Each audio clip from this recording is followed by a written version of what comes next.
My next song involves the telling of more than a story, but Kabbalah teaching called Tikkun Olam, which is translated from Aramaic and Hebrew as repair the world.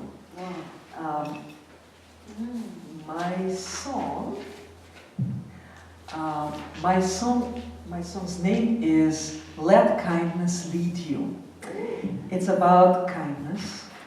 It's about the substance that we cannot measure, and yet our life cannot sustain without kindness. All religious teachings and modern neuroscience research now agree that kindness is the vehicle for our social evolution. Professor Decker Keltner of UC Berkeley, in his best-selling book, Born to be Good, made a very, very important case and statement with his research about health benefits of being kind and genetic origins of being kind and being empathetic. And it's very important. And yet, you know, in our lifetime, the substance is disappearing somehow. I guess, to my mind, and I guess I find agreement with many other visionaries, the sense of oneness is something that also needs to re-emerge so we can feel connected and we can understand again, as our sages taught us, that hurting one or allowing to hurt one means hurting the entire universe, the source of what sustains us. So it means hurting one is hurting ourselves. It's very important for us to feel proactive about how we deal with improving our lives, and kindness is at the core of our ability to make positive changes. So creating the culture of positive change is something that I thought of bringing up to this very rewarding audience. I am singing this song because it is resembling the sense of community, and it means I'm counting on your voices. So what's going to happen is I'm going to ask you to sing with me a short chorus. We are all one. Let's try this. We are all one. Beautiful. Very, very strong and inspiring. So we're going to sing it in a form of call and response. I go, we are all one. We are all one. We are all one. Are you welcome with harmonies or whichever notes you choose? Please go ahead. Our sages believed that at the time of creation,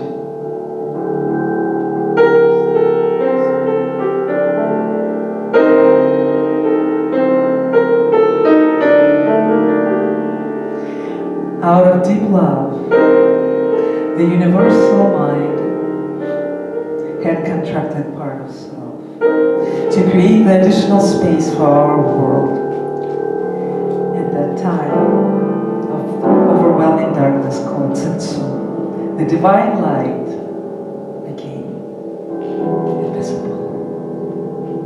Then the vessels of the divine light were created. But the energy of the divine light was too intense.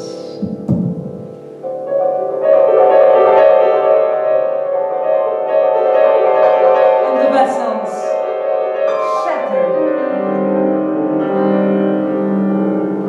And the shards of the divine vessels scattered throughout the world and became trapped within the material existence. What appeared to be a divine mistake, in fact, was the divine expression of the opportunity to resonate to the higher.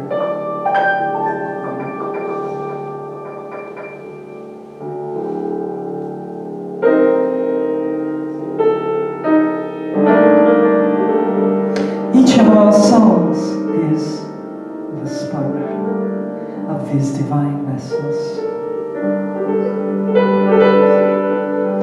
And we all come to this world to kindle and to illuminate these fallen sparks and to raise them back to the divine source through our conscious efforts of self-growth, through correcting our personal and collective mistakes. We carry the divine sparks in our souls. We are the co-creators of our kind and generous universe. And those who are in sync with the universal law of kindness and harmony know the endless flow of the divine creativity.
That shattered